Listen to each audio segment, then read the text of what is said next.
On this cold February afternoon, I thought it would be nice to build a fire and show my Brave and the Bold collection, 1 through 200, which I recently finished just a few months ago. This is a collection that I started back in 1971. This series runs from 1955 to 1983. And so we get started with commentary and all, and difficulty on finding certain books. This is issue number 1. Not hard to find, and I've had that for a number of years. Some of the issues were more difficult to find back in the 70s and 80s. This is number 2, of course. I'm just going to go in sequence. But they were a lot cheaper back then, too, because people didn't want the pre-hero stuff. Same thing with the Marvels. I bought a lot of pre-hero Marvel stuff in the 70s and 80s because people didn't want them. And that started changing around. But anyway, some of these issues are tough to find. I just showed a 3. That was extremely hard to find, extremely, in any grade. Matter of fact, I think I whined and moaned to several of the community here about how tough I was looking for that, or how hard it was to find, and it was a tough book. All right. So the series of the Viking Prince and the Golden Gladiator, and my favorite, The Silent Knight, started with issue 1, of course. Soon they dropped the Golden Gladiator stories in favor of simply The Viking Prince, done brilliantly by Joe Kubert, also The Silent Knight, and for a while it featured Robin Hood. And Robin Hood proved to be popular for a period of time in the mid-50s, but anyway, these early books, except for the first, I say issue 3 and 4, I picked up over the years.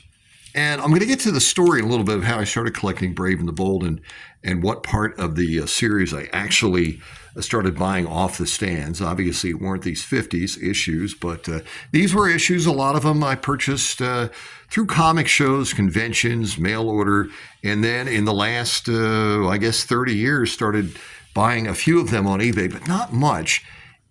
Brave and the Bold, for the most part, was ignored by me because I was going after mostly Marvel books in the 1970s and 80s. Now, don't get me wrong, if I came across some of them, I'd pick them up, just like Action Comics and Adventure and Batman and Superman and all of the DC titles, which I love, but I was really going after, the Marvel titles, and it kind of ignored these titles for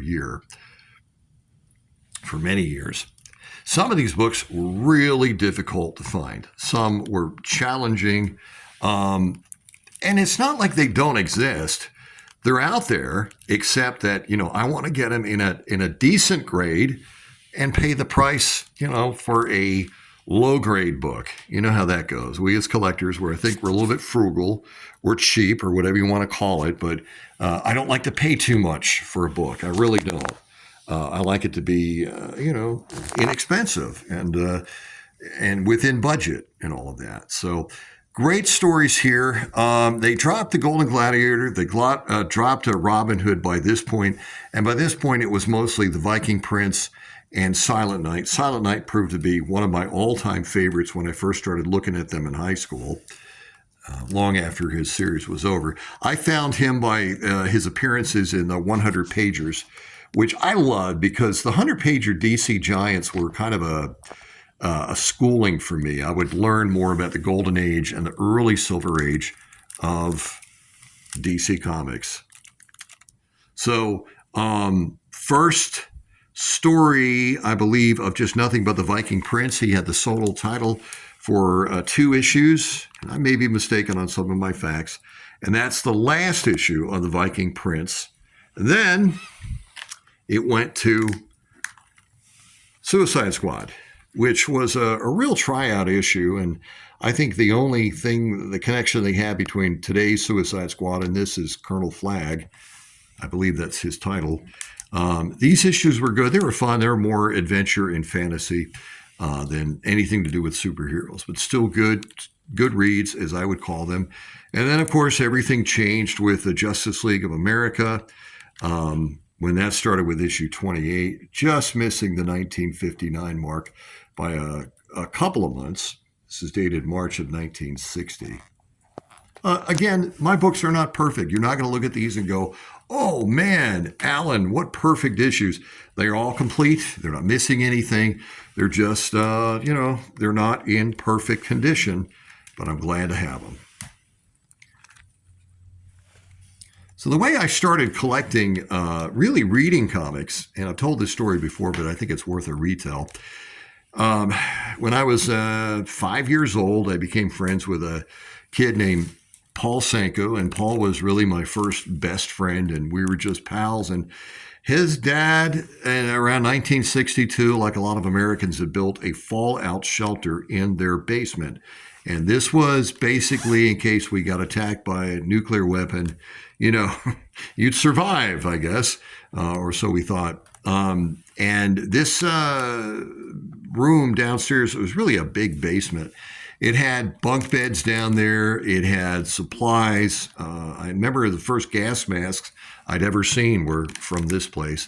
It also had lots of food, and it had bunk beds and extra clothes. And eventually that all kind of fell to the wayside. And Paul and his older brother, Alex, who was about 5 years older, started storing all their comics down there. Now, Paul started reading comics at like 5 and 6 years old because his brother was 5 years older and he was 10 and he was in the thick of it. I was introduced to it, early on by my mom, but I started reading them when I would go over to Paul's house at about 7, maybe 8 years old. Never once thought about being a collector. It was always about,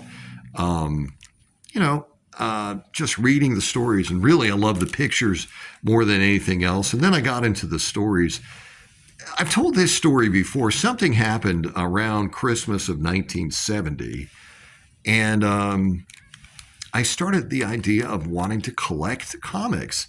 A friend of mine had really gotten me into the Fantastic Four, and I started reading that every issue with 100.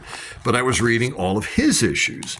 And finally, I realized with issue 112 that I could buy these and have these for my own. I wouldn't have to trade anymore, which I had to do a lot of, usually for candy bars or for nickels and dimes and so on and so forth. So I started picking up books at that point. We used to refer to these as stacks and stacks of comics. Nobody had boxes back then. Books were basically stacked on top of each other, especially when, you're just a kid in the 1960s and 70s. You don't know what you're doing. So his brother started collecting comics around 1961, 62, and I use that term collecting loosely. It was more of acquiring books and not wanting to get rid of them because I want to read the book again. There's a great date stamp. Hey, Cougar Comics. I share a love of date stamps on the books. I know that's something that turns some people off. They don't want a date stamp on there. I prefer a stamped date stamp, that didn't make sense when I said it, as opposed to a handwritten date stamp. There we go. That's what I'm going to say. Handwritten arrival date. But I love either one, and I have no problems with either one. Love this series. Oh, love the Golden Age books. Some of these books I have are in really nice high grade, and I'm really pleased with them. And other books are a passable, very good to find, and I have no problems with that. But I went through a period of time where I was collecting, and this is 40 years ago, the Golden Age crossovers of any of the DC heroes. So that's how I really got going with some of my DC back issues. Let's put this over here. I know I'm going to run out of room at some point. Of course, I got into the Bob Haney universe. Bob Haney, great writer for The Brave and the Bold, another series too. He did some of the best work for Batman. And I'm sorry, I know a lot of people like, no, Bob Haney, that's not canon. But his work on The Brave and the Bold was just absolutely terrific. And I'm going to come up to an issue in a little bit. I can't believe I'm going to get all of these in. I don't normally do very long videos, but I have such a passion for this. So yeah, I started collecting this series in 1971, and I'm going to come up to the first book I ever had in just a moment. But I read this book, and it was Brave and the Bold 96. and it was with Batman and Sergeant Rock. And for some reason, I was not quite to the concept yet of the heroes actually aging, because, the Marvel heroes, they never aged. Even Sergeant Fury would make an appearance. Sergeant Fury, even in the late 60s and early 70s, still looked like he was 40. And I found out later on it was the Infinity Formula that kept him so young. But, the heroes really didn't age much. They didn't have, the only Golden Age heroes they had in the Marvel verse was Submariner, which, he didn't age much. And the Human Torch, the android, he really didn't age. And Captain America, who was frozen, so he didn't age either. But the DC heroes of DC Earth 2 did age, and I was always fascinated by that. And Sergeant Rock, and here's the Sergeant Rock. This is not the book, by the way, but these Neil Adams issues are great. I might be going too fast on some of these books, but I'm aware of your time, and I want you to, have a life. It's important to me. All right, let's get to this one here. Oh, yes, Neil Adams redesigning the whole costume for the Green Arrow. This is nice. This is issue 85. Of course, Neil Adams continuing his great artwork on the Dead Man, Wildcat. Just kind of scooting through these as quick as I can. If you're just tuning in, and why would you just be tuning in? This is Alan Garrett of After Comics, and I'm showing my 55-year-old collection of Brave and the Bold. I say 55 years old because I started collecting Brave and the Bold specifically in 71, but I took a lot of breaks. While I was pursuing other things, I would put some titles aside for years. You ever do that? You ever get to the point where you go, no, I want to finish this title. I started collecting it years ago, and you want to finish it. Okay, here's the first issue, and this is my issue. You can see it's not perfect. Got a little nick there. This is my first issue of Brave and the Bold, issue number 96. And I mean, I saw it also in a 4-pack, which I would gladly pay you for that 4-pack if you had it. Story time. So here we go. This is, they started the 25-cent issues, and my friend moved away, unfortunately, and I never knew where he went. Now it's Christmas time. It's around Christmas or so of 1972. And I've started picking up a lot of DC issues. And I'm in Dover, New Jersey, and I run into my friend. And there he is. There's Paul Sanko, and his mother were there. And I was like, where'd you guys go to? And they were like, oh, we moved about an hour from here at a lake area. And do you want to spend the night? I was like, sure. All right, I'm 11 at this time. And we jump in the car, we go there. And after dinner, Paul's mother said, your parents were okay with this. And I went, oh, I forgot to call them. All right. So I got on the phone. My dad let me have it. They had been looking for me. It was 7 o'clock in beginning of January, end of December, 1972. And they were ticked off. And my dad promised punishment the next day. What made it worse, after I hung up the phone, my friend was like, let's go outside and play. It had snowed, and I was running around. We were throwing snowballs and just being 11-year-old kids. And I ran into a clothesline, and it cut my face so bad. I think Heath Ledger got the idea of being the Joker from me. It was really bad. So when I got home the next day, my dad was like, we are going to sue. And I was like, no, Dad, don't sue. This is my best friend, and he's gone, and I don't have any friends. 1972 in the 6th grade was a tough year for me, and I didn't have a whole lot of friends. And to see my friend, and that was the last time I saw Paul. It was the last time I saw him.